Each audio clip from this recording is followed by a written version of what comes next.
আজ একদম অন্যরকম ভাবে তৈরি করছি মুরগির মেটে গেলা চচ্চড়ি। আমি নিয়েছিলাম 500 গ্রামের মতো মেটে গেলা মিক্সড করে।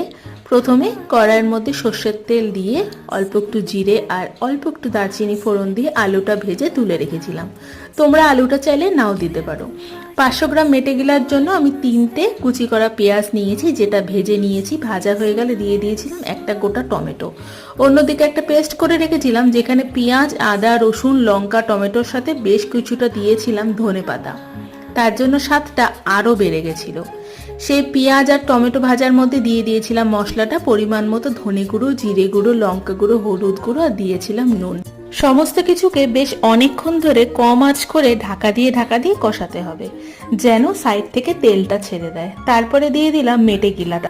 আবার বেশি আঁচ করে বেশ অনেকক্ষণ ধরে কষিয়ে নিয়ে রাতের খাবারে পরোটার সাথে সার্ভ করেছি।